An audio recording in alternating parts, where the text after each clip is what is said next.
بسم اللہ الرحمن الرحیم۔ سورہ فیل کے اندر نبی پاک علیہ السلام کی ولادت سے پہلے ایک شخص تھا ابرہہ، جو اپنا لشکر لے کے آیا تھا معاذ اللہ کعبے کو گرانے کے لیے۔ بڑے بڑے ہاتھی اس کے ساتھ تھے، تو اللہ تعالیٰ نے چھوٹے چھوٹے ابابیل بھیجے، ان کے منہوں میں کنکر تھے، انہوں نے وہ کنکر برسائے تو وہ ہاتھی مار گئے۔ اس صورت میں اس کا ذکر ہے الم تر کیف فعل ربک باصحاب الفیل۔ کیا آپ نے ملاحظہ نہیں کیا کہ آپ کے رب نے ہاتھی والوں کے ساتھ کیا سلوک کیا؟ حضور نے ہمیں اپنی سیرت نور سے ایک پیغام دیا ہے کہ دنیا میں تمہارے مکانات نہیں، تم نے یہاں رہنا ہے مسافروں کی طرح۔ تمہارے لیے نا عالی شان محلات اور تمہاری مرضی کی آسانیاں اور سہولتیں وہ ساری رب نے جنت میں تمہارے لیے تیار کی۔ درویش تھے دلی کے، بہت سارے لوگ مرید تھے، ایک بڑا خدمت گزار مرید تھا، مزدوری کرتا تھا، غریب تھا، تو 6 بیٹیاں تھیں اس کی۔ حضرت صاحب کے پاس روز آ کے کہتا حضور بچیوں کے لیے دعا کرے، اللہ کوئی اسباب پیدا کرے۔ ایک بچی کی شادی کا خرچہ 1000 دینار ہے اور میں غریب ہوں، حضرت صاحب دعا کر دیتے۔ خانقاہ شریف کے تھوڑے ہی فاصلے پر حضرت جہاں بیٹھ کے مریدوں کی تربیت کرتے تھے، اس سے تھوڑا ہی فاصلے پر نا ایک عیسائی رہتا تھا، بڑا مالدار تھا، بڑی سارے اونٹ، گائے، بھیڑ، بکریاں رکھی ہوئی تھی، اور حضرت شرف الدین رحمت اللہ علیہ کی بڑی مخالفت کرتا تھا۔ اور یہ جو آپ کا غریب مرید تھا، یہ اس کا پڑوسی تھا، ایک دن بلا کے نا ان کو کہنے لگا کہ تو کدھر جا کے جو ہے وہ ٹکرے مار رہا ہے، وہاں سے کچھ نہیں ملنے والا، وہ تجھے کیا دیں گے جن کی خانقاہ خود چندے پہ چلتی ہے، مدرسہ چندے پہ چلتا ہے، مسجد چندے پہ چلتی ہے، تیری بیٹی کا معاملہ کہاں حل ہوگا؟ اس درویش نے کہا کہ تو میرے پیر کو نہیں جانتا، تو اجے میرا محبوب نہیں ڈٹھا، تو پتہ نہیں نا، تو اس رستے کا مسافر نہیں، تو نہیں جانتا، ان کا بس چلے نا تو وہ ہر قیمت میں میری بیٹیوں کی شادی کرا دے۔ اب وہ عیسائی تھا، کہنے لگا اچھا چلو ٹھیک ہے، اگر اتنی بات ہے نا تو جاؤ ان سے جا کے کہہ دو کہ 6 سال کے لیے میرے ساتھ معاہدہ کر لیں، تو میرے جانوروں کو چارہ ڈال دیا کرے، 6 سال ڈیوٹی کرے، میں 6000 دینار دے دیتا ہوں۔ وہ میرے ساتھ 6 سال میرے جانوروں کو چارہ ڈالے، رکھتے ہیں نا اب چارہ ڈالنے کے ایڈوانس پیسے دے کے، اب تو لوگ انہیں بھی غلام ہی بنا لیتے ہیں، بڑی تھوڑی تنخواہ دیتے ہیں، ظلم کرتے ہیں، پورا معاوضہ نہیں دیتے۔ حضرت شیخ شرف الدین کے بارے میں وہ کہنے لگا جب اپنے پیر سے جا کے کہہ کہ میرے جانوروں کو 6 سال چارہ ڈالے، میں 6000 دے دیتا ہوں، تو جو کہتا ہے ہر قیمت پہ جانے کو تیار ہے۔ اس نے جب یہ بات کی تو مرید نے ناراض ہو گیا، وہ لڑائی ہو گئی، گریبان پکڑ لیا، جھگڑا ہوا، بات بڑی دور گئی۔ اس طرح کی بات کرتا میرے حضرت کے بارے میں، تیرے جیسے کئی میں وہاں کام پہ رکھا دوں۔ جب بڑی بحث ہوئی، بات محلے میں، علاقے میں پھیل گئی، دنیا نے سن لی، تو شیخ شرف الدین تک بھی پہنچ گئی۔ اس طرح جھگڑا ہوا، لوگ سو گئے عشاء کی نماز کے بعد۔ حضرت صاحب نے نا سر پہ کپڑا لیا، اس عیسائی کے دروازے پہ دستک دی، وہ باہر آیا، فرمانے لگے لوگ تو سوچ سمجھ کے ملازم رکھتے ہیں، تو نے بھی تو سوچ ہی لیا ہوگا، تبھی تو مجھے آفر کی ہے، تو اپنی آفر پہ قائم ہے، واقعی مجھے رکھ لے گا اور 6000 دینار دے دے گا؟ کہنے لگا جا بابا کام کر اپنا۔ فرمایا نہیں، تو نے اتنے لوگوں میں بات کی، اتنی بحث ہوئی، تو قائم ہے؟ کہنے لگا میں تو قائم ہوں، پر آپ نے نہیں قائم رہنا۔ فرمایا میں سوچ سمجھ کے آیا۔ اس نے کہا آپ ڈیوٹی کریں کہ بھینسوں کو چارہ ڈالیں گے؟ فرمایا ایک شرط، بس جب اذان ہو جائے نا تو مجھے رب کی نماز پڑھنے کی اجازت دے دے، باقی صبح و شام جو تو کہے گا۔ اگر اس غریب کی بیٹیاں بیائی جائیں تو مجھے اور کیا چاہیے؟ اس کی 6 بیٹیوں کا بوجھ ہے اس کے سر پہ، تو مجھے رکھ لے۔ اللہ اکبر۔ وہ کہنے لگا چلے پھر میرے ساتھ خط بندگی کر لے، آج کل ہم کام کرتے ہیں، اس زمانے میں خط بندگی ہوتا تھا، غلامی کا خط، قاضی شہر کے پاس، یعنی اس کا خیال تھا کہ چلو وہ اسٹامپ کی بات کروں گا تو بھاگ جائیں گے۔ فرمایا چل میں تیار ہوں۔ قاضی تک گئے، طے ہو گیا، 6000 دینار دے دیے۔ حضرت نے مرید کو بلایا، فرمایا پتر یہ لے جا، جا میری بیٹیوں کو روانہ کر دے۔ کہنے لگا حضور یہ کیا کر رہے ہو آپ، کچھ سوچے؟ فرمایا یار جب تجھے بیٹا بنا لیا تو پھر میری پوتیاں تو لگتی ہیں نا، میرا حق تو بنتا ہے نا، جا کے ڈیوٹی کر، ان کو بیاہ دے۔ بات پھیل گئی، بادشاہ بھی عقیدت مند تھا، وہ 12000 دینار لے کے پہنچا۔ کیا بتاؤ ان رب کے بندوں کا دل کیسا ہوتا ہے، کیا درد ہوتا ہے، کیا رنگ۔ 12000 دینار لے کے بادشاہ آیا، اور آ کے حضرت کو پیش کیے کہ حضور آپ دے اس عیسائی کو ڈبل دے اور جائے کام کرے. آپ فرمانے لگے تو پیسے دے شرطیں نہ لگا, میرا جہاں دل کرے گا میں خرچ کروں گا. مجھے تو مزہ ہی اب آنے لگا ہے, ابھی تو لطف آ رہا ہے, ابھی تو ذائقہ آیا ہے کچھ کرنے کا. پیسے دینے ہیں تو دے, پابندی نہ لگا, جہاں میرا دل کرے گا میں. اس نے کہا حضور ٹھیک ہے رکھ لے. حضرت نے فجر مسجد میں پڑھی, جیب میں 12,000 دینار تھے. اعلان فرمایا بھی کسی اور کی بیٹی بھی بیٹھی ہے تو پیسے میرے پاس ہے. وہ 12,000 دینار بھی بانٹ دیا, اور 12,000 دینار بانٹ کے نا تو پھر چلے گئے کھیت میں چارہ کاٹنے. اس عیسائی کو کسی نے بتلایا کہ ان کے پاس تو 12,000 آیا ہے, پر تجھ سے جان نہیں چھڑائی انہوں نے. وعدہ یہ ہوا تھا کہ 6 دیں گے تو جائیں گے, جب تک دیں گے نہیں تیرے گھر میں کام کریں گے. وہ نا چارہ کاٹ رہے تھے, حضرت صاحب تو وہاں پہنچ گیا, دور جا کے کھڑا ہو گیا. کہنے لگا بابا پہلے تو میں نے مسلمانوں کے اخلاق سنے تھے, اب تو میں نے دیکھ بھی لیے, پر یہ بتا جب 12,000 آیا تھا جان کیوں نہیں چھڑائی؟ تو حضرت چارہ کاٹتے کاٹتے رو پڑے. فرمانے لگے تو نہیں نہ جانتا, یہ بیٹیاں سانجی ہوتی ہیں, پتہ نہیں نا. میرے رسول پاک نے تو حاتم تائی کی بیٹی کے سر پہ کپڑا رکھ کے کہا تھا بیٹیاں برابر ہوتی ہیں. تو یہ نہیں پتا جب اس کی 6 بیٹیوں کی شادی ہوئی ہے میرے اندر روحانیت کتنی بڑی ہے. فرمایا پھر 12,000 آیا ہے تو 2-4 بچیاں پھر گئی ہیں. یہ نہیں پتا میں اندر سے راضی کتنا ہوں, میں تیری نوکری کرتا رہوں گا, پتہ نہیں اللہ کتنی بیٹیوں کو بیاہ دے گا. اتنا رویا وہ عیسائی کے پیروں میں بیٹھ گیا. کہنے لگا بابا میں نے تیری مخالفت کی ہے, پر تیرے قریب آ کے پتہ چلا ہے تو بہت اونچے اخلاق کا مالک ہے, اور اگر تیرا یہ مقام ہے تو تجھے اخلاق سکھانے والے محمد عربی کی شان کتنی ہے. حضور نے ہمیں اپنی سیرت نور سے ایک پیغام دیا ہے کہ دنیا میں تمہارے مکانات نہیں, تم نے یہاں رہنا ہے مسافروں کی طرح. تمہارے لیے نا عالی شان محلات اور تمہاری مرضی کی آسانیاں اور سہولتیں وہ ساری رب نے جنت میں تمہارے لیے تیار کی. وہاں تمہیں من چاہی چیزیں ملیں. یہاں تم نے مسافروں کی طرح کن فی الدنیا کانک غریب و عابر سبیل, مسافر کی طرح راہگیر کی طرح وقت گزارنا.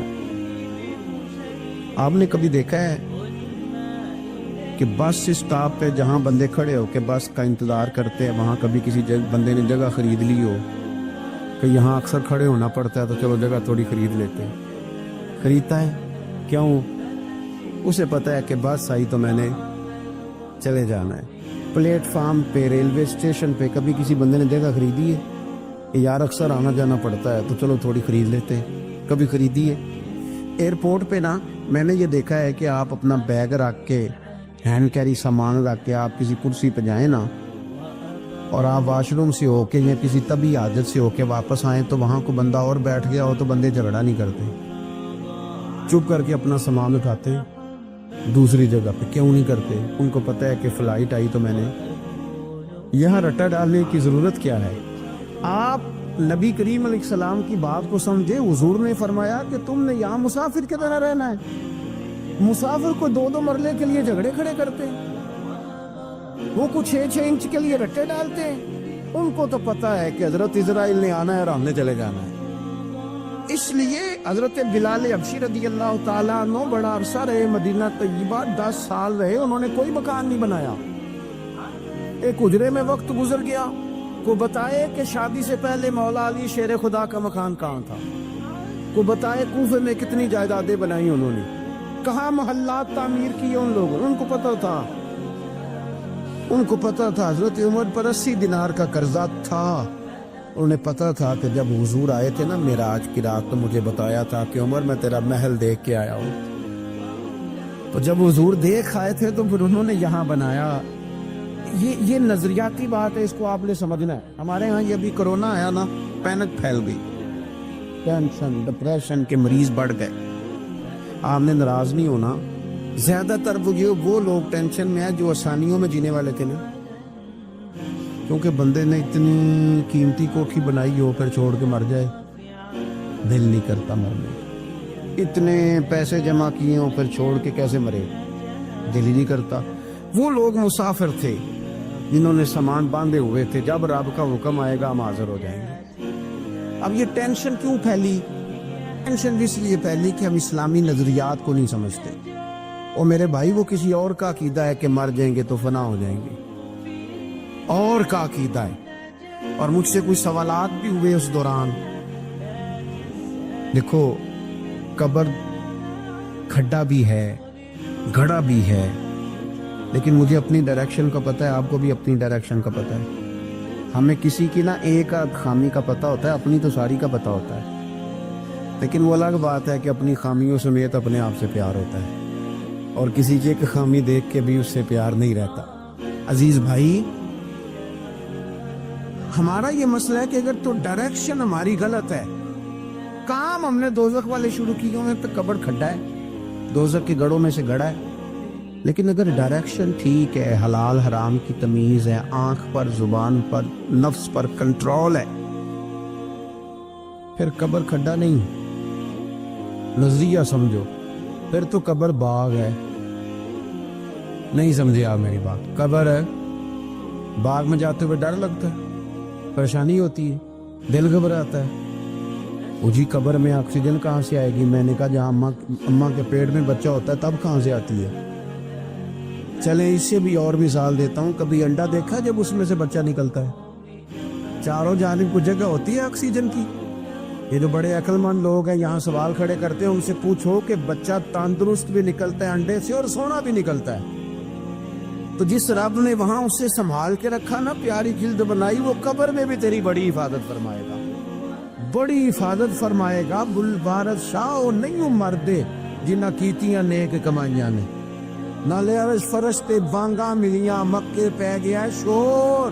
بلے شاہ آسان نہیں مرنا ہے تے مر گیا ہی کوئی اور. تو کوئی اور, یہ کیا اقبال بھی کہتے ہیں, موت کو سمجھے ہیں غافل اختتام زندگی, یہ ہے شام زندگی, پھر صبح دوام زندگی. قبر باغ ہے, باغ. آپ ایک وہ ہے کہ خوف ہے قبر میں کیسے جائیں گے, وہاں کیا بنے گا, بستر کوئی نہیں, ٹھنڈ بڑی ہے, وہاں کیسے گزارا. ایک یہ ہے کہ وہ باغ ہے. باغ بھی عام نہیں, روضۃ من ریاض الجنہ, جنت کے باغوں میں سے باغ. اور باغ عام نہیں جس کے نیچے نہریں رواں ہیں, اور باغ اتنی شانوں والا ہے کہ پہلی آنکھ کھلے گی تو زیارت چہرہ ودھا کی نصیب ہوگی.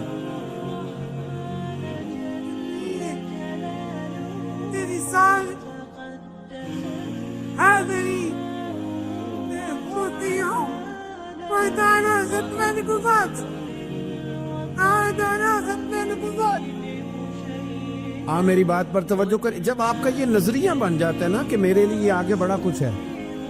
جو لوگ یہاں سے گئے تھے نا سعودی عرب محنت مزدوری کرنے, انہوں نے وہاں مکان بنائے. میں نے دیکھا ہے کہ جس نے جو گیا تھا نا 35 سال پہلے, جو کمبل خریدا تھا واپس آنے تک وہی کمبل ہے. اور وہاں بیٹھ کے اس کو پتہ ہے نا میرا گھر پاکستان میں ہے, تو یہاں وہ ٹائلیں بھی لگواتا ہے. حالانکہ آ کے سال میں رہنا 15 دن ہے, 20 دن ہے, ٹائلیں بھی لگوا رہا ہے, تیاریاں بھی. کیوں؟ کہ ذہن بن گیا میرا اصل گھر ہے. یہ حضور ہمیں سوچ دیتے ہیں کہ تمہارا اصل گھر جنت میں ہے. اسی پنجابی سے ایک لفظ بول رہے ہیں, تم کدے سوچیا بھی نہیں ہوئے گا, بولتے ہیں نا جی. اس کا معنی کیا ہے؟ کہ تیری سوچ سے, تیرے ادراک سے مابرا بات کر رہا ہوں. حضور کیا فرماتے ہیں؟ نبی پاک فرماتے ہیں تمہارے لیے رب نے جنت میں وہ نعمتیں تیار کی ہیں نہ کسی آنکھ نے دیکھی, نہ کسی کان نے سنی. اور فرمایا تمہارے دل پر خیال بھی نہیں گزرا ہوگا کہ اللہ یہ عظمت عطا فرمائے گا.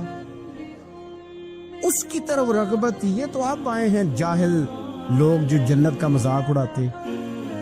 ہمارے بعض نعت خواں اللہ ماشاءاللہ, بعض ادیب, بعض شاعر, بعض واعظین وہ کہتے ہیں میں جنت ہوگا دی گل کرنا. اگا کتے جانا ہے تو یہی سارا کچھ ہے. جنت میں ہی اللہ کا قرب ملے گا اور یہی رسول اللہ کی زیارت بھی نصیب ہوگی.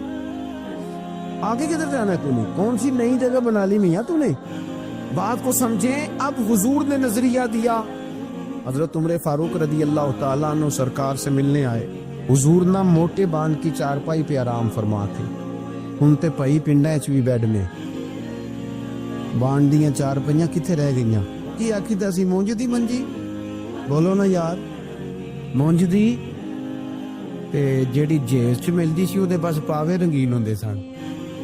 انجے یہ اوہو، لیکن کمال تھی نا یار، مکان کچے بندے پکے، محبت گہری، پیار زیادہ۔ حضرت عمر آئے، اللہ کے رسول آرام فرماتے گھوٹے باندھ کی چارپائی پہ، حضور حضرت عمر کے لیے اٹھے تو کمر پر نا یہ جو موٹے باندھ کی چارپائی ہوتی ہے اس کے نشان پڑ جاتے ہیں، اور ہم نے دیکھے اکثر بزرگوں کی کمروں پہ نشان ہوتے، اکثر دیکھے۔ سرکار اٹھے تو کپڑا مبارک ذرا ہٹا تو دیکھا کہ نشان پڑے ہوئے، تو حضرت عمر رو پڑے، دلیر آدمی تھے پر رو پڑے، حضور کی محبت میں روئے۔ عرض کی یا رسول اللہ، کیسر و کسرا تو دنیا میں بڑی آسانیوں میں ہیں اور آپ اللہ کے حبیب ہو کے؟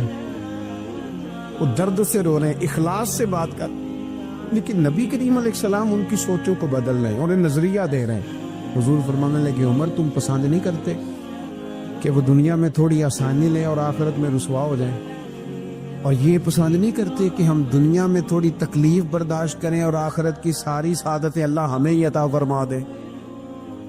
اس لیے حضور نے فقر کو پسند کیا، سادی روٹی کو پسند کیا، کچے مکان کو پسند کیا۔ جب آپ کا نظریہ یہ نہیں بنتا کہ میرے لیے آگے بڑا کچھ ہے، اتنی دیر تک انسان آخرت کی تیاری کا شوق پیدا نہیں کرتا۔ اگر یہ نظریہ بن جائے، وہ ملا رومی رحمت اللہ لکھا ہے کہ مصر میں ایک زمانے تک یہ طریقہ رہا کہ وہ سال کے نا آخری دن، سمجھ لیں ذی الحج کی 29 تاریخ کو دریا کے کنارے جاتے تھے، تو جو بندہ سب سے پہلے کشتی سے اترتا تھا نا اسے پکڑ کے بادشاہ بنا لیتے۔ پورا سال اس کی بات مانتے تھے، لیکن سال گزرنے سے 2-3 دن پہلے اسے جنگل میں چھوڑ آتے تھے، بھیڑیے کھا جاتے تھے، کہتے تھے اگر زندہ رہا تو دوبارہ کرسی پہ بیٹھنے کی سازش کرے گا۔ اس کا بھی بڑا ذائقہ ہے نا، ایک دفعہ بندہ بن جائے تو پھر یہ چسکا جاتا بھی نہیں۔ تو ان کا یہ طریقہ تھا۔ ایک درویش بھی ایک دن، اسے کیا پتا تھا کہ یہ بادشاہ بنائیں گے، وہ اترا کشتی سے، انہوں نے پکڑ لیا، وہ کدھر لے کے جا رہے ہو؟ کہا تمہیں بادشاہ بنانا ہے۔ کہنے لگا مجھ سے تو پوچھ لو۔ انہوں نے کہا بادشاہ ہم جو بندہ آتا ہے نا ہمارا اصول ہے بادشاہ بنا لیتے ہیں۔ تو اس نے کہا ٹھیک ہے، بتاؤ بادشاہ کے ساتھ کیا کرتے ہو، کیا طریقہ؟ انہوں نے کہا جی سال آپ کی بات مانیں گے۔ میں سال کے بعد کہنے لگے وہ جنگل ہے اس میں چھوڑائیں۔ کہنے لگا ایک تو 2 وعدے کرو، ایک تو تم جو میں کہوں گا سارا سال مانو گے، اور دوسرا اسی جنگل میں چھوڑو گے، کسی اور میں تو نہیں پھر چھوڑاؤ گے؟ لیکن اسی میں چھوڑیں گے۔ اس نے بیٹھتے ہی پہلا حکم یہ دیا کہ اس جنگل سے ساری جھاڑیاں کاٹ دو۔ دوسرا حکم یہ دیا، اب جھاڑیاں کٹ رہی تھی تو درندے ویسے ہی بھاگ گئے جنگل سے۔ پھر اس نے کہا کہ یہاں ذرا لگا کے نا اچھی طریقے سے حال تو ذرا پھول اگاؤ، کھیتیاں اگاؤ۔ وہ پورا سال وہ باغ سنوارتا رہا۔ اب لوگوں نے وعدہ کر لیا تھا وہی چھوڑ کے آئیں گے۔ سال کا آخر ہوا تو پہلے بادشاہوں کو لے جائیں، وہ بیٹھتے تھے نا کرسیوں پہ تو غافل ہو جاتے تھے اور چکروں میں پڑ جاتے تھے۔ معاذ اللہ کہتے تھے یہ گزارو نا تو پھر آخری دن دیکھا جائے گا۔ معاذ اللہ جو آج ہماری سوچیں بن گئی۔ اب آخری دن جب جنگل میں لے کے جاتے تھے تو تڑپتے تھے، نہ لے کے جاؤ نہ لے کے جاؤ، لیکن اس نے چونکہ سارا سال محنت کی تھی نا وہاں جانے کے لیے، اس کو جب لے جا رہے تھے تو کہہ رہا تھا اجلونی، ذرا جلدی نہیں لے جاتے، ذرا جلدی نہیں لے جاتے۔ عارف رومی فرماتے کچھ بندے دنیا میں رہتے ہیں، دنیا میں جیتے ہیں، لوگوں کے ساتھ وقت گزارتے ہیں، لیکن موقع ملا ہوتا ہے نا اپنی قبر کو باغ بناتے رہتے ہیں، پھول لگاتے رہتے ہیں۔ اور یار کتنی لمبی راتیں ہیں، جو ان راتوں میں بھی تہجد نہ پڑھے اس نے کب پڑھنی ہے؟ جو ابھی بھی، اور دروازہ صبح کھٹک گیا تو پھر بھی تو اٹھنا ہے کہ نہیں؟ بولو خدا نہ کرے کوئی بیمار ہو گیا تو سحری میں اٹھنا پڑے گا کہ نہیں؟ بہتر نہیں رب کی رضا کے لیے اٹھ جائیں؟ اٹھے نا 5 بجے، آدھا گھنٹہ نفل پڑھیں، پھر فجر ہو جائے گی، پھر اس کے بعد فجر کی فرائض کی تیاری کریں۔ دنیا میں رہ کے جو بندہ اپنی وہاں کے مارتا رہے گا نا بچھو قبر کے، انشاءاللہ جب وہ دنیا سے جائے گا نا تو حضرت باجید بستامی کی طرح ہنستا مسکراتا ہی دنیا سے جائے گا، پھر ہنستا مسکراتا ہی دنیا سے جائے گا۔ اور اعلیٰ حضرت بریلوی کہتے ہیں ہم تو لحد میں عشق رخ شاہ کا داغ لے کے چلے، اندھیری رات سنی تھی تو چراغ لے کے چلے، اپنی اس فکر کا اظہار کریں۔ بات ختم کرتا ہوں۔ ایک خاتون نے آ کے عرض کیا تھا، بخاری شریف میں موجود ہے، یا رسول اللہ میں مرگی کی مریض ہوں، سرکار نے فرمایا کہ کیا چاہتی ہے؟ عرض کی حضور چاہتی ہوں میرے لیے دعا کر دے، اللہ شفا دے دے۔ حضور سب کے لیے دعائیں کرتے تھے، پر آج پتہ کیا فرمایا؟ فرمایا اگر تو چاہے تو دعا کر دیتا ہوں، شفا ہو جائے گی، اور اگر کرے صبر، مانا کیا ہے؟ مرگی کے ساتھ ہی گزارا کرے، تو پھر میں دعا کروں گا رب تجھے جنت عطا فرمائے گا۔ اب ذہن بن گیا تھا نا کہ آخرت ٹھیک ہونی چاہیے، نظریہ بن گیا تھا، تو وہ خاتون فوراً کہنے لگی یا رسول اللہ آپ دعا کر دیں رب مجھے جنت ہی عطا کرے۔ کیا کہہ رہی ہے بھلا؟ وہ کہہ رہی ہے میں مرگی کے ساتھ ہی گزارا کر لوں گا، تھوڑی سی تو زندگی ہے، جی لوں گی مرگی کے ساتھ۔ سرکار نے دعا کر دی، عرض کرنے لگی یا رسول اللہ صلی اللہ علیہ وسلم جب مرگی ہوتی ہے تو جسم سے کپڑا ہٹ جاتا ہے، عورت ہو تو حیا آتی ہے۔ تو محبوب نے دعا کر دی۔ لوگ کہتے ہیں جتنی مرضی مرگی ہوتی تھی کپڑے جسم پہ قائم رہتے تھے۔ بڑا لمبا وہ خاتون حیات رہیں، باہر سے کوئی آتا تھا تو صحابہ پوچھتے تھے جنتی عورت دیکھنی ہے؟ اس بوڑھی کی زیارت کرو، اسے دنیا میں حضور نے جنت کی بشارت عطا فرمائی۔ اپنی زندگی کے اندر دو باتیں میں نے آج جو حضور نے ہمیں سکھائی ہیں وہ آج اس اجتماع میں آپ کی خدمت میں عرض کی۔ دو، ایک تو بھروسہ اللہ پہ کرنا ہے، کچھ چیزیں رب پہ چھوڑ کے دیکھیں کرم ہو جائے گا، اور دوسری بات یہ کہ رہیں دنیا میں لیکن تیاری آخرت کی کریں۔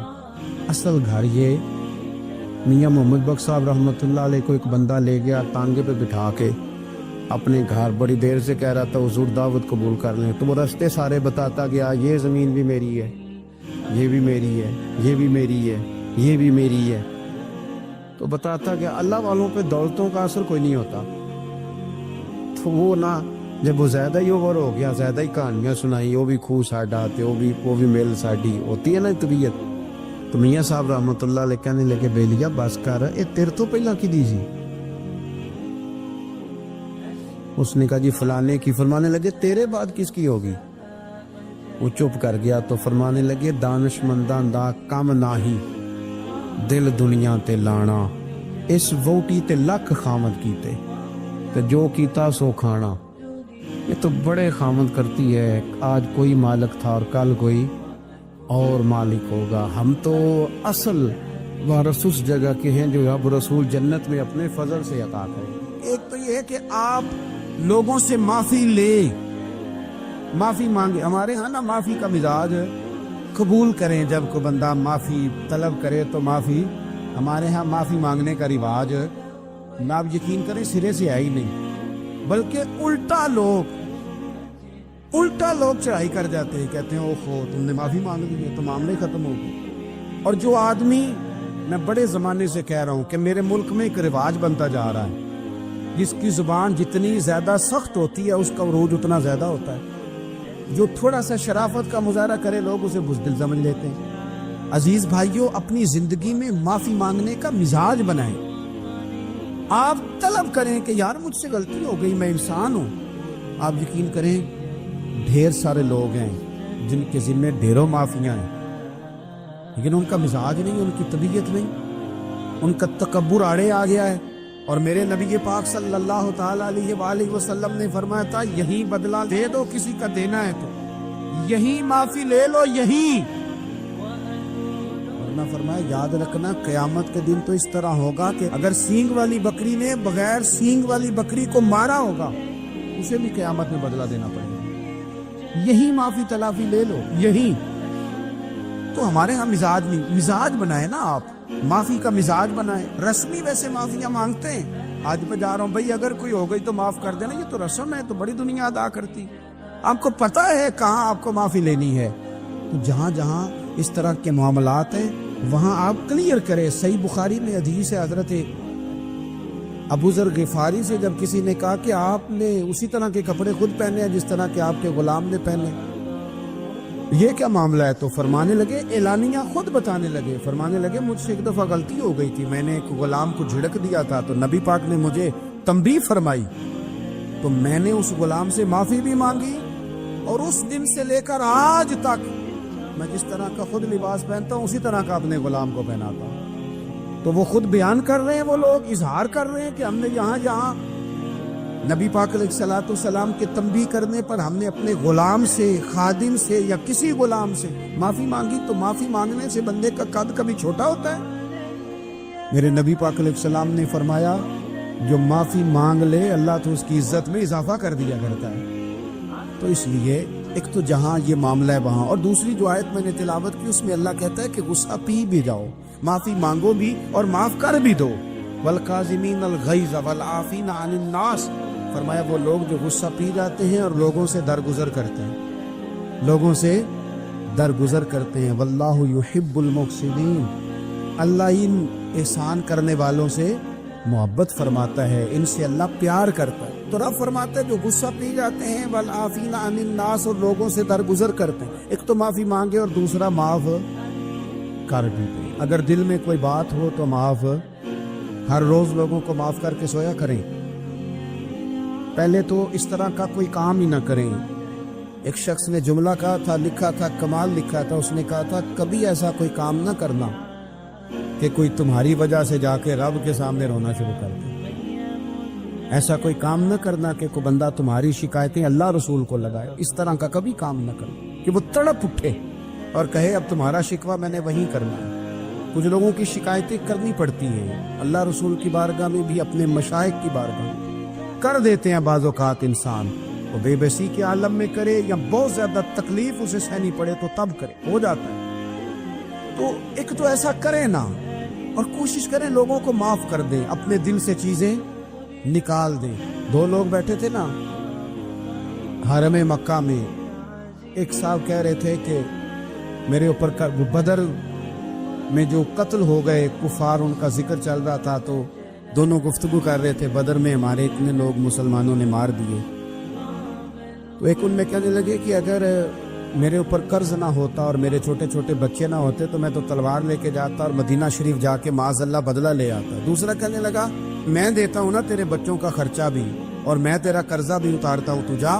اس نے کہا پکی بات ہے؟ کہا ہاں، قرضہ بھی میں اتار دوں گا، تیرے بچوں کا خرچ بھی اٹھاؤں گا، تو جا۔ اس نے خنجر تیار کیا، تلوار تیار کی، گھوڑے پہ بیٹھا، گلے میں وہ تلوار اس نے اپنے ڈالی اور مدینہ شریف آ گیا۔ اتفاق کی بات یہ کہ ملاقات حضرت عمر سے ہوئی۔ جناب عمر کہنے لگے مجھے تیری نیت ٹھیک نہیں لگتی، پکڑا کدھر آئے ہو؟ کہنے لگا میں تو بدر کے قیدیوں کے بارے میں بات کرنے ہیں۔ فرمایا تلوار لے کے چل تجھے حضور کے پاس لے کے جاتا ہوں۔ نبی کریم کی بارگاہ میں لے گئے تو حضور فرمانے لگے کیسے آئے ہو، کیسے آنا ہوا؟ کہنے لگے جی میں تو بدر کے جو قیدی آپ کے پاس ہیں ان کی بات کرنے آیا تھا۔ تو حضور فرمانے لگے چل پھر باقی کی میں سناؤں۔ خیال آیا مسلمان ایک و بد پہچان جاتے ہیں، محمد آدمی کے دل کی باتیں جان جاتے ہیں صلی اللہ تعالی علیہ وسلم۔ فرمایا میں سناؤں؟ حضور کیا؟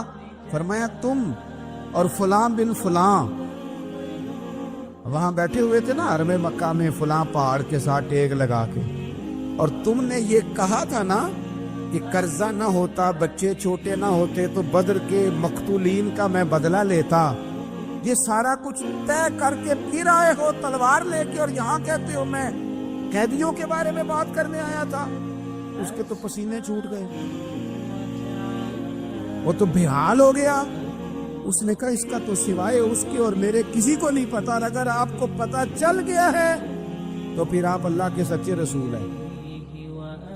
تو حضور اگر آپ کو پتا چل گیا ہے کہ میں قتل کرنے کے ارادے سے آیا ہوں، میں معاذ اللہ بدلہ لینے آیا ہوں، اللہ کرے آپ کو سمجھ آئے میری بات۔ یعنی ایک تو یہ ہے کہ بندہ وہ پکڑا گیا ہے، اور ایک یہ کہ کسی کو پتا چل گیا ہے کہ یہ اس کام آیا ہے۔ پھر لوگ جب معافی دیتے ہیں تو بڑی کہانیاں سنا کے دیتے ہیں، ایسے نہیں دیتے۔ حضور اب آپ کو پتا چل گیا ہے تو کیا کریں گے؟ تو حضور فرمانے لگے تو بتانا تیرے ساتھ کیا کریں گے؟ اس نے کہا کہ میں نے سنا ہے آپ معاف بڑا کر دیتے ہیں۔ یعنی یہ گھر سے کو پیار کرنے نہیں آیا، پھولوں کا گلدستہ لے کے نہیں آیا، تلوار لے کے آیا ہے، لیکن یہ میرے محبوب کا حوصلہ ہے، اور آیا بھی این مسلمانوں کے بیچ ہے جو چاہیں اس کے ساتھ کر سکتے ہیں۔ اس نے کہا معاف کر دے، تو حضور نے فرمایا جا میں نے معاف کیا۔ حضور نے معاف کیا، وہ کہتا ہے حضور معاف کر رہے تھے اور رب میرے دل میں ایمان کو تازگی عطا فرما رہا تھا، حضور نے معاف کیا اور میں نے کلمہ پڑھنا شروع کر دیا۔ ہم معافی نہیں دیتے، کبھی کبھی صلح تو کر لیتے، صلح ہو جاتی ہے، پنچایت میں صلح ہو گئی، پھر لڑائی ہوئی، پھر بات شروع سے شروع ہو گئی، کیونکہ ہم نے معافی، پھر وہ بات شروع ہو گئی 1955 سے، تو وہ بھی آکھیا سی، تو اے بھی کیتا سی، وہ بننے والی گل یاد ہی، او پھر او بس کر یار، کچھ بھولیں بھی تو۔ بچے پتہ کیوں خوش رہتے ہیں؟ آپ کو پتہ ہے بچے کیوں خوش رہتے ہیں؟ بچوں کو بات بھول جاتی ہے، اس لیے بچے، اماں نے ادھر 2 تھپڑ مارے 3-4 منٹ پہلے اور اگلے 5 منٹ میں اماں نے پھر ماتھے کا بوسہ لیا تو بھول گئی بات۔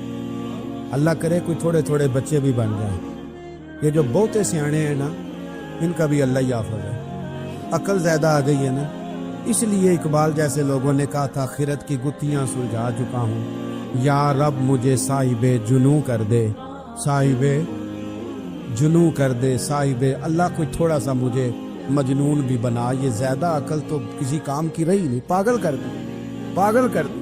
بہت سارے لوگ ایسے ہیں زیادہ سمجھدار ہوتے ہیں، لہذا معافی دینے کو تیار ہے، معافی دیں، جب کوئی معافی کا مطالبہ کرے تو اسے معافی۔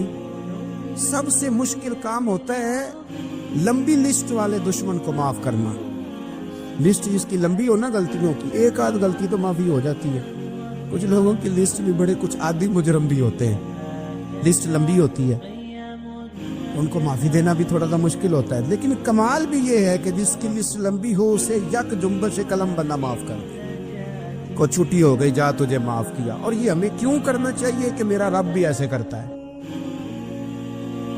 اعلیٰ حضرت فاضل بریلوی رحمۃ اللہ علیہ کی بات ہو رہی تھی، اعلیٰ حضرت رحمۃ اللہ تعالیٰ علیہ نے ایک جگہ پہ لکھا ہے، آپ فرماتے ہیں کہ پڑوسی کے گھر تو کھانا وہ لینے جائے جس کے اپنے گھر نہ پکا ہو، اور کسی سے مشورہ تو وہ مانگے جس کو اپنے گھر میں نہ ملتا ہو۔ فرماتے ہیں مسلمان تو غیروں کے طریقے پہ تب چلیں جب نبی پاک نے ہر چیز بتائی نہ ہو، اور جب محبوب نے سارا کچھ بتا دیا ہے، سارا کچھ۔ بچہ پیدا ہوگا تو آپ اس کا عقیقہ کریں گے، اس کے سر کے بال اتروانا اور ان کی وزن کے مطابق چاندی کو خیرات کرنا، 7ویں دن نام رکھنا، یہ ساری چیزیں حضور نے بتلائی، اس کے کان میں اذان دینا، اس کو گٹی دینا۔ پھر یہ بھی حضور نے فرمایا کہ اس کا بستر بھی تم نے جب بڑا ہو جائے 10 سال کا تو نماز، 7 سال کا ہو تو نماز کے لیے کہو، 10 سال کا نہ پڑے تو اسے مارو، بڑا لگنے لگے تو بستر الگ کر دو، اور پھر جب وہ بولنے لگے تو سب سے پہلے اللہ کا نام سکھاؤ۔ نبی کریم صلی اللہ علیہ وسلم نے ہر موقع پر، یعنی صرف ایسا نہیں ہے کہ مسجد میں آنے کے آداب تو ہیں تو گھر میں جانے کے نہیں، نبی پاک صلی اللہ علیہ وسلم نے فرمایا بالغ ہو جائے تو نکاح کرو، نکاح کس کے لیے سنت، کس کے لیے واجب، کس کے لیے فرض، نکاح خاتون کے ذمے کیا ذمہ داریاں خاوند کے حوالے سے، اور بیوی کے لحاظ سے پھر خاوند کی کیا ذمہ داریاں، ہر چیز کو نا اپنی اپنی جگہ پہ پوری وضاحت کے ساتھ۔ اور اگر آپ پڑھیں گے تو آپ کو پتہ چلے گا کہ اسلام انسان کی ہر ضرورت کو پورا کرتا ہے، اور نبی کریم صلی اللہ علیہ وسلم نے ہر جگہ ہماری ہر ضرورت کا خیال فرمایا۔ اگر آپ دین کو پڑھتے جائیں گے تو آپ کو ذرا بھی دائیں بائیں دیکھنے کی ضرورت نہیں پڑے گی۔ سمجھ آ رہی ہے میری بات؟ یہ بال داڑھی کا حصہ ہے، اس کا بھی ذکر ہمارے بزرگوں نے کر دیا، داڑھی کتنی ہونی چاہیے اس کا تذکرہ بھی۔ ایک سوال مجھ سے پوچھا گیا ہے کہ بعض بچے داڑھی کا ڈیزائن بناتے ہیں، بھائی مسئلہ یہ ہے، یاد رکھنا ہمیشہ، ایک بندہ سنت پر عمل نہیں کرتا وہ گناہگار ہے، اور ایک سنت کو سنت سمجھ کے مذاق اڑائے تو کافر ہے۔ سنت کو سنت جانتے ہوئے اگر اس کا مذاق اڑائے گا تو نہیں سمجھ آ رہی میری بات کی۔ ہمارے بچے ڈیزائنوں پہ چلتے ہیں بیچارے، پتہ نہیں کس کی نظر لگ گئی، اور بڑی چیزیں ہیں، لیکن داڑھی کے ڈیزائن بنانا اور غلط حرکات کرنا یہ تو ایک انتہائی مذموم حرکت۔ اللہ ہمیں سمجھنے کی توفیق عطا فرمائے۔ اور میں ملت کے جوانوں سے یہ گزارش کروں گا، آپ نے ڈیزائن والی داڑیاں بھی رکھ کے دیکھی ہیں، ایک دفعہ نا نبی کریم کی سنت والی داڑھی بھی ذرا رکھ کے دیکھو، تمہیں کوئی عجیب ہی ذائقہ نصیب ہوگا۔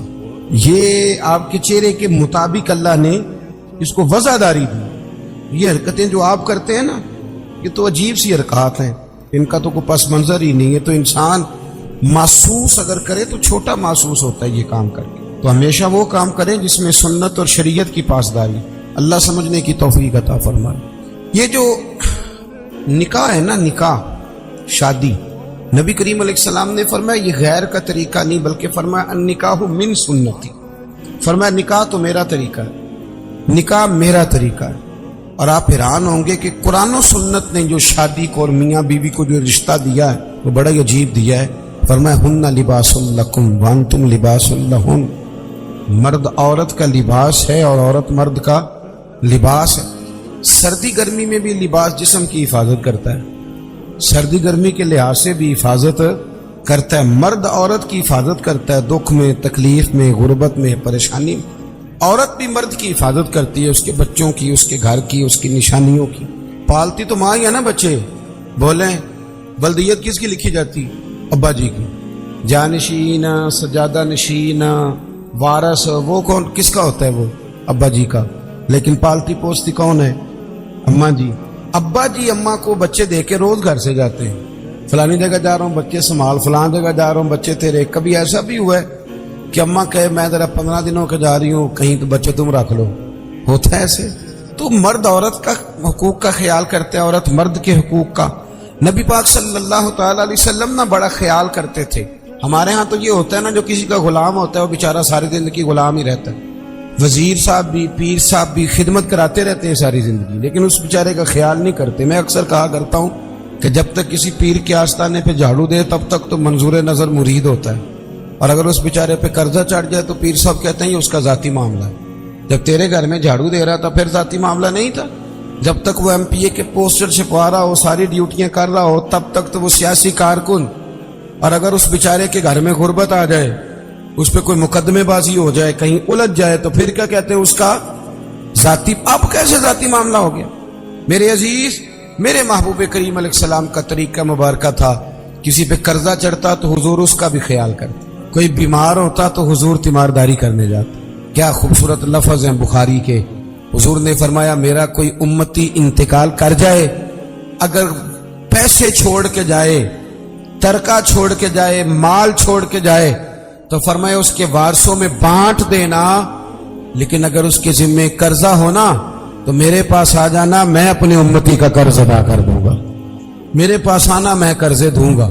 یہ محبوب کریم نے بیان. تو حضور نے ذرا خیال کرتے. توجہ، حضرت ربیعہ بن کعب یہ نا نبی پاک صلی اللہ علیہ وسلم کو وضو کراتے تھے، پر مزے کی بات ہے وضو بھی تہجد والا کراتے تھے. کون سا جی؟ بول کے بتائیے. سمجھ آ رہی ہے آپ حضرات کو؟ کون سا وضو کراتے تھے؟ تہجد کا وضو کراتے تھے. یہ وہی ہے جن سے حضور نے فرمایا چل ربیعہ کچھ مانگ لے. بڑے سیانے تھے، کہنے لگے یا رسول اللہ جنت میں وہ والا مکان چاہیے جس کے پڑوسی آپ ہو، جس کے پڑوسی آپ، وہ والا مکان. ایک دن نا نبی کریم صلی اللہ علیہ وسلم نے ان سے فرمایا ربیعہ شادی کیوں نہیں کرتے؟ ربیعہ بولیے. تو مجھے ایک صاحب ایک دفعہ مل گئے، کہنے لگے مینوں میرے حضرت صاحب ڈکیا سی بیاہ نہ کریں. میں کہوں نا آپ کیتا ہے کہ نہیں؟ یہاں تو دو کیتے ہیں. تو میں کہ تینوں کل ہی ڈکیا سی. عجیب فلسفہ ہے نا. یعنی کسی اور کے لیے فقر کا حکم ہے، ہمارے لیے یہ کس قسم کی فقیری ہے؟ عجیب مزاج ہے نا یہ. یہاں تو کوئی مقاصد ہو. اللہ تعالیٰ سمجھنے کی توفیق عطا فرمائے. اللہ تعالیٰ ہمیں توفیق دے کہ ہم اس بات کا خیال کریں. لیکن مزاج ہے ہمارا. بہرحال آمدام برسر مطلب حضور نے فرمایا ربیعہ شادی کیوں نہیں کرتے؟ تو کہنے لگے یا رسول اللہ نہ تو دولت ہے، نہ مال ہے، نہ گھر ہے. حضور نہ نوکری ہے، اور پھر رنگ روپ بھی کوئی نہیں. میرا روپ بھی نہیں تو میرا رنگ بھی نہیں، تو میں یار مناؤن دا ٹنگ بھی نہیں. حضور کچھ پتہ ہی نہیں، کون مجھے رشتہ دے گا؟ حضور خاموش ہو گئے. دوسرے دن پھر وضو کرانے آئے تو محبوب نے پوچھا ربیعہ شادی کیوں نہیں کرتے؟ عرض کرتے ہیں کہ یا رسول اللہ نہ گھر مکان، نہ جائیداد، نہ کوئی اور شے، کون رشتہ دے گا؟ حضور علیہ السلام خاموش ہو گئے. ایک بڑی خوبصورت بات لکھی ہے صاحب سیرت النبویہ ڈاکٹر احمد عبد الرزاق نے. وہ لکھتے ہیں کہ حضرت ربیعہ بن کعب کہتے ہیں جب دوسرے دن بھی میں نے منع کر دیا نا تو میرے دل میں خیال آیا ربیعہ تو بڑا عجیب آدمی ہے، جب نبی پاک فرماتے ہیں شادی کر لے. سمجھ آ رہی ہے نا آپ کو؟ جب حضور فرماتے ہیں شادی کر لے تو یہ دلیلیں کیوں دیتا ہے؟ تجھے تو چاہیے تو کہہ دے حضور جیسے دل کرتا ہے ویسے کر لیں. ایک غلام کے لیے حضور بندوبست کر، جیسے دل کرے ویسے. کہتے میں تیسرے دن ارادہ کر کے گیا کہ آج حضور نے پوچھنا ہے تو میں نے بتا دینا، پر سارا ہی وضو ہو گیا، اللہ کے نبی نے پوچھا ہی نہیں. میرے دل میں خیال تھا پوچھیں گے آپ پوچھیں گے وضو مکمل ہو، لیکن حضور نے پوچھا، کہتے ہیں اب حضور میں اب کھڑا ہوں، محبوب فرمانے لگے ہو گیا وضو جاؤ، فرماتے ہیں میں پلٹ پلٹ کے دیکھتا ہوں، دروازے سے باہر گزرنے لگا نا تو ایک دفعہ میں نے پھر پلٹ کے دیکھا، محبوب اپنے معاملات میں مشغول تھے، جب میں پیر باہر رکھنے لگا تو آواز دی اور مسکرا کے آواز دی۔ کیا شان ہے بریلی کے امام کی، فرمانے لگے جس کے گچھے سے لچھے جڑے نور کے، جب حضور مسکراتے تھے تو یہ نور کے گچھے تھے دانت، ان میں سے پھر نور نکلتا تھا۔ اعلیٰ حضرت فرماتے ہیں جس کے گچھے سے لچھے جڑے نور کے، ان ستاروں کی نزہت پہ لاکھوں سلام، اور ان کی باتوں کی لذت پہ بے حد درود، ان کے خطبے کی ہیبت پہ لاکھوں سلام، اور جس کی تسکین سے روتے ہوئے ہنس پڑے۔ حضور ذرا سی تسکین کرتے تھے تو رونے والا ہنس پڑتا، تو پھر بڑا انتظار کرنا پڑتا ہوگا، 2 گھنٹے حضور مسکراتے نہیں ہوں گے۔ تو اعلیٰ حضرت فرماتے نہیں بھئی یہ بھی مسئلہ کوئی نہیں، یہ بھی مسئلہ کوئی نہیں کہ 2 گھنٹے کے بعد مسکرائیں گے تو رونے والا ہنسے گا۔ فرمانے لگے جس کی تسکین سے روتے ہوئے ہنس پڑے، اس تبسم کی عادت پہ لاکھوں سلام۔ یہ تو عادت ہے نبی پاک کی، تمہیں انتظار نہیں کرنا پڑے گا، تو عادت ہے حضور۔ حضور نے فرمایا شادی کر لو، کہتے میں مسکرایا، دوڑ کے واپس آیا، یا رسول اللہ جیسے حکم ہو کر دیں۔ میرے محبوب کی بھی کیا بات، کیا اندائے ہیں رسول کریم کی۔ حضور نے فرمایا فلاں قبیلے کے سردار کے پاس جا، اسے جا کے کہہ کہ اپنی بیٹی کا نکاح تیرے ساتھ کریں۔ آپ فرماتے میں گیا، سلام لی، اندر داخل ہوا، انہوں نے بلایا، میں نے کبھی حضور نے بھیجا ہے، اور محبوب نے کہا اپنی بیٹی کا نکاح میرے ساتھ کر دو۔ حضرت ربیعہ بن کعب رضی اللہ تعالیٰ عنہ فرماتے ہیں ماں نے اس کے باپ کی طرف دیکھا، اس لڑکی کے باپ کی طرف، اور لڑکی کے باپ نے ماں بڑی جو ہے وہ فکر ہوتی ہے لڑکی کے ماں باپ، دونوں نے ایک دوسرے کی طرف دیکھا تو انکار نہیں کیا کہ میں نہیں، ہم نے نہیں رشتہ دینا، بلکہ لڑکی کا والد کہنے لگا کہ محبوب سے عرض کرنا میں آؤں گا، میں خود آ کے حاضری دوں گا، ان سے عرض کرنا میں آؤں گا۔ حضرت ربیعہ بن کعب رضی اللہ تعالیٰ عنہ کہتے ہیں میں نکل رہا تھا، نبی رحمت سید عالم صلی اللہ علیہ وسلم کا وہ پیغام لے کے، تو میں نکل رہا تھا، میں آگے بڑھ رہا تھا۔ فرماتے ہیں جب میں دروازے سے باہر ہوں، توجہ ہے نا میرے دوست، کہتے ہیں جب میں دروازے سے باہر ہونے لگا نا، پیر رکھنے ہی لگا تھا، تو وہ لڑکی پردے کے پیچھے سے بولی، توجہ ہے میری بات پر، وہ خاتون پردے کے پیچھے سے بولی اور بول کے کہنے لگی غلام ٹھہر جا۔ تو میں نے پلٹ کے دیکھا، میں رک گیا تو اپنے ماں باپ کو مخاطب کر کے کہنے لگی ابا جی آپ کو میری فکر ہے نا، اماں جی آپ کو میری فکر ہے نا، آپ مجھے نبی کریم کے حوالے کر دیں، مجھے امید ہے رب رسول مجھے کبھی ضائع نہیں فرمائیں گے، اللہ نبی مجھے ضائع۔ حضرت ربیعہ بن کعب کہتے ہیں میں واپس آ گیا، سارا بندوبست حضور نے کر کے دیا، سارا بندوبست۔ اب بات کو سمجھیں، دین ہر جگہ انسان کا خیال کرتا ہے۔ فرماتے ہیں نبی پاک صلی اللہ علیہ وسلم نے حضرت عثمان غنی کو بلایا، فرمایا کھجور کی گٹھلی کے برابر ہونا چاہیے۔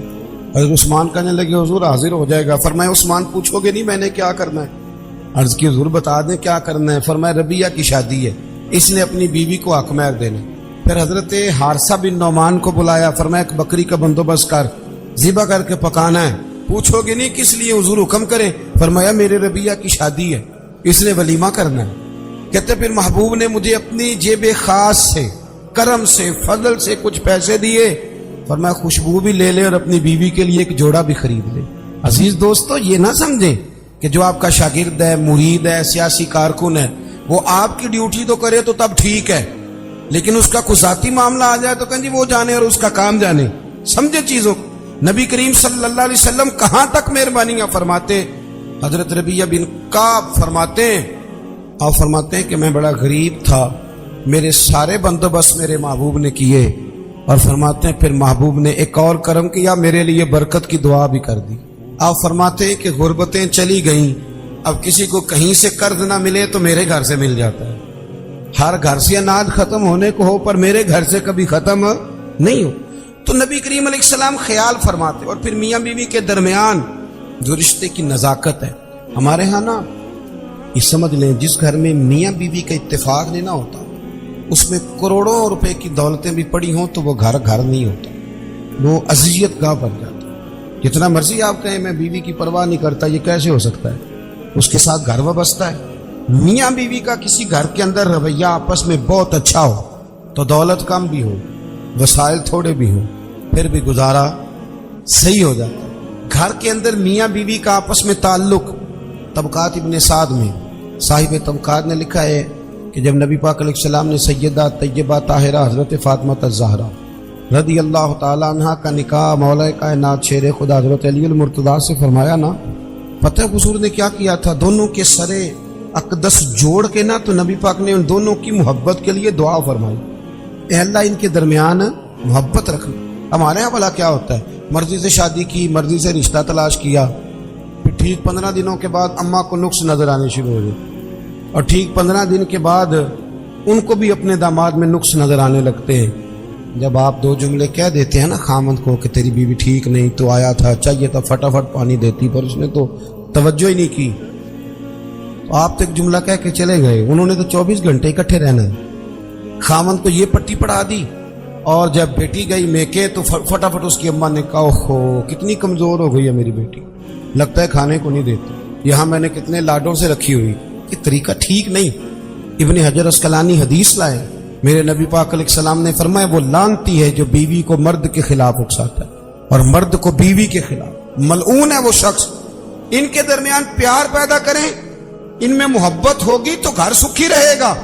سرور کائنات صلی اللہ علیہ وسلم کو پیغام آیا، صاحب طبقات نے لکھا ہے پیغام آیا، پتہ چلا کہ کسی بات میں نہ مولا کائنات اور سیدہ فاطمہ الزہرا رضی اللہ تعالی عنہ میں کسی بات میں شکر رنجی ہو گئی، محبت کے ساتھ کوئی بات آگے بڑھ گئی، حضور تشریف لائے۔ تھک تو نہیں گئے آپ لوگ کہ آپ کا خیال ہے خشک مولوی منگا لیا؟ چلو سن تو لینا، میں تو محبت سے آیا ہوں، بڑا لمبا سفر کر کے آیا ہوں، کئی جگہ جا نہیں پاتا، لیکن یہ موقع ایسا تھا میں نے چھٹی کرنا مناسب ہی نہیں سمجھا، میں نے کہا یہاں ضرور پہنچنا چاہیے، تو تھوڑی سی باتیں کرنی ہے، پیار سے سن تو لینا۔ آپ تو گھور رہے ہیں مجھے بیچ بیچ میں سے، یہ کس طرح کی تقریر کر رہا ہے، اللہ آپ کو جزائے خیر۔ سنیں جی، نبی کریم صلی اللہ علیہ وسلم نے نا حضور کو پتہ چلا، اور مزے کی بات یہ کہ روایت کے راوی بھی مولا علی شیر خدا، حضرت علی کہتے ہیں بات تو ہمارے درمیان آپس میں بڑھ گئی، پر آج بڑی میری وجہ سے تھی۔ یہ بھی پیار کی بولی ہے، یہ بھی محبت ہے نا جی، یہ محبت کی۔ یہاں بھی لوگوں کو بڑے عجیب و غریب قسم کے فلسفے یاد آتے ہیں، بات کر لوں پھر ایک اور بھی کروں گا، مزید بات کھل جائے گی۔ حضرت علی کہتے ہیں حضور کو پتہ چلا محبوب تشریف لائے، حضور نے بات سنی، حضور سمجھ گئے کہ آج بات ذرا علی نے زیادہ بڑھا دی ہے۔ اتنی بھی کسی کی بیٹی لاڈلی ہوگی جتنی نبی پاک کی شہزادی لاڈلی، اتنی بھی کسی بیٹی کی عزت ہوگی جتنی حضور کی صاحبزادی کی عزت ممکن ہے؟ دوستو انہوں نے اکٹھے رہنا ہے، نکاح کے فلسفے کو سمجھو۔ نبی کریم علیہ السلام نے سمجھ لیا کہ بات علی کی وجہ سے بڑی، پر مولا علی فرماتے ہیں نبی پاک نے سیدہ فاطمہ کا بازو پکڑا اور کونے میں لے گئے، فرمانے لگے فاطمہ ضروری نہیں کہ جیسے تم کہو علی ویسے ہی کریں، علی تمہارے شوہر ہیں، تمہیں خیال کرنا ہوگا۔ مولا علی کہتے ہیں میں دور کھڑا تھا، حضور تو بیٹی کو سمجھا رہے تھے پر آنسو میرے نکل رہے، میں دوڑ کے آیا، محبوب کا دست اقدس پکڑ کے سینے پہ رکھا، میں نے کہا یا رسول اللہ بے فکر ہو کے جائیے، یہاں سے جب بھی خبر آئے گی محبت کی خبر ہی آئے گی۔ دوستو قربتیں، اچھا اس بات کو مزید کھول دوں، صاحب کنز العمال نے حدیث لکھی ہے، حدیث کے راوی خود سیدہ عائشہ صدیقہ۔ ایک دن حضور فرمانے لگے عائشہ ایک بات نہ کروں یا رسول اللہ کریں؟ فرمایا جب تم مجھ سے راضی ہوتی ہو تب بھی مجھے پتہ چل جاتا ہے، اور جب ناراض ہوتی ہو تو تب بھی مجھے پتہ چل جاتا ہے۔ یہاں نا کچھ لوگ بادشاہ سلامت ہیں، بادشاہ سلامت، وہ کہتے ہیں میں اگر کہوں کہ میں تھوڑا بہت اپنے گھر والوں کا بھی خیال کرتا ہوں، بات مانتا ہوں، تو پھر تو لوگ مجھے بہت بڑا بزدل آدمی سمجھے، میری گھر میں بھی کچھ توجہ ہے۔ آپ کا تو نہیں مجھے پتا، ہمارے دیہاتوں میں یہ رواج ہے کہ اپنا بیٹا بھی اٹھا کے بندے باہر نکلنا پسند نہیں کرتے، اپنا بچہ اٹھا کے، کوئی آنکھ نہ چھڑے کہ تیری ہن بال کھڑا دی ڈیوٹی، تینوں روٹی تاں لب دی کہ پہلا بال کھڑا، کہ کیسی عجیب بات کرتے ہو۔ اگر اللہ کے نبی نواسوں کو گردنوں میں اٹھا کے گھومتے، گردن مبارک پر رکھ کے گھومتے، بچوں کی محبت تو اصول ہے، آپ سمجھیں اس چیز کو۔ گھر کے اندر اگر آپ تھوڑا بہت کسی جگہ پہ آپ کوئی گھر کے اوپر توجہ کر لیتے ہیں تو گھر کس کا ہے؟ آپ کا ہی ہے نا۔ اتنی کمزوری دکھانا، نبی کریم علیہ السلام نے مسکرا کے کہا عائشہ بتاؤں جب تو راضی ہوتی ہے تب بھی مجھے پتہ چل جاتا، اور جب ناراض ہوتی ہے تب بھی پتہ تو حضرت عائشہ رضی اللہ تعالیٰ نے کہتے میں چپ کے کہا، میں نے کہا حضور میں نے کیوں ناراض ہونا، پر میں بتاؤں صحیح کب ناراض ہوتی ہے تو یا رسول اللہ آپ اتنا خیال کرتے ہیں حضور؟ فرمایا پھر بتاؤں حضور بتائیں؟ فرمایا عائشہ جب تو ہوتی ہے نا مجھ سے راضی تو قسم اٹھاتی ہے، تو کہتی ہے لا و رب محمد صلی اللہ مجھے محمد کے رب کی قسم، اور جب تو ناراض ہوتی ہے تو کہتی ہے لا و رب ابراہیم مجھے حضرت ابراہیم کے رب کی قسم، کہتی ہو کہ نہیں؟ جناب عائشہ کہتے ہیں میرے آنکھ کھلی، لبوں سے ہنس رہی تھی، آنکھوں سے رو رہی تھی، میں نے کہا کریمہ تیرے قربان جاؤں، اتنی باتوں کا بھی خیال فرماتے ہو، اتنی باتوں کا بھی خیال کرتے ہو؟ کہا مجھے پتہ چل جاتا ہے جب تو راضی ہوتی ہے اور جب تو ناراض ہوتی ہے تیرے لفظ بدل جاتے۔ دوستو گھر کے اندر کا جو ماحول ہے وہ آپ کو مضبوط کرتا ہے، گھر کے اندر کا ماحول آپ کو کمزور کرتا ہے۔ اگر گھر کے اندر آپ کی طبیعت کے لحاظ سے چیزیں موجود ہیں آپ باہر بڑا کچھ کر سکیں گے۔ ہر آدمی اتنا دلیر نہیں ہوتا کہ گھر میں جو مرضی ہوتا رہے وہ باہر مضبوط رہے گا۔ نکاح کو، میاں بیوی کے رشتے کو قرآن پاک نے اللہ نے اپنی نشانیوں میں سے نشانی کہا ہے۔ یہ فاحد میاں بیوی کا رشتہ جسے کہا یہ میری نشانیوں میں سے نشانی۔ پتہ خرابی کہاں سے شروع ہوتی ہے؟ سب سے پہلے تو شادی ہوتی ہے غیر شرعی۔ کول 10واں ہو جائے تو مولانا صاحب کو بلاؤ، نعت خاں کو بلاؤ اور بچے کی شادی ہو تو پھر اب نہیں حضور سے پیار، اب نہیں محبت، اب کدھر گئی غلامی؟ کہ اللہ رسول سے صرف دکھوں کا رشتہ بلاؤ نا، اب بھی بینڈ باجا، یہاں تو بینڈ باجا کل والے دن بھی منگاؤ، 10ویں پہ بھی منگاؤ، اور دکھوں کی بات آئی تو قرآن شریف شروع کرا لیا، اور جب سکھ آئے پھر آپ نے موت شروع کرا لی۔ اور بھائی مصطفیٰ کی نعت والے کو نا نعت ہی اچھی لگتی، اسے برات والے دن بھی نعت ہی اچھی لگتی، شادی والے دن بھی نعت ہی اچھی۔ پہلی بات تو یہ کہ غیر شرعی حرکات ہوتی ہیں شادی، اور ڈھیروں سب سے بری حرکت کون سی ہے؟ سب سے بری حرکت یہ ہوتی ہے کہ لڑکے اور لڑکیوں کا جوش و خروش سے شادیوں پہ جانا، اور پھر مووی والا آتا ہے وہ لڑکیوں کی عورتوں کی مووی بھی بناتا ہے، اور اب تو اللہ خیر کرے مووی کو ویسے لوگوں نے فرض کفایہ سمجھ لیا، اللہ معاف کرے، ہر آدمی نے ہاتھ میں موبائل پکڑا، اتنا ضروری کام ہے یہ؟ مووی بنتی ہے، مہندی ہوتی ہے، ناچ گانا ہوتا ہے، تماشے لگتے ہیں۔ پھر میں حیران ہوتا ہوں جوان لڑکیوں کے ہاتھوں میں پھول دے کے انہیں کھڑا کیا جاتا ہے کہ دولہا جب آئے تو پھول پھینکنا۔ دولہے کے ساتھ بوڑھے لوگ ہوتے ہیں کہ جوان لڑکے ہوتے ہیں؟ بولے تو وہ پھول کیوں لڑکیاں پھینکتی ہیں؟ لڑکیاں ساری برقعے میں ہوتی ہیں، چھپے ہوئے منہ ہوتے ہیں، تو سارا خاندان تو بیوٹی پارلر سے تیار ہو کے آیا ہوتا ہے، تو آپ تو گناہ کو آواز دے رہے ہیں۔ پتہ ہے رسم کیسے ایجاد ہوئی؟ صاحب فتوح الشام نے لکھا ہے یہ لڑکیوں کے پھول پھینکنے کی رسم جب قادسیہ کے علاقے حضرت سعد بن ابی وقاص رضی اللہ تعالیٰ عنہ فتح کر رہے تھے، تو آپ ایک ایسے علاقے سے گزرے جس کی عمارتیں بڑی شاندار تھیں۔ علامہ واقدی کہتے ہیں کہ دور سے لوگ وہ عمارتیں دیکھنے آتے تھے کہ بھئی فن تعمیر کا شاہکار ہے یہ چیز۔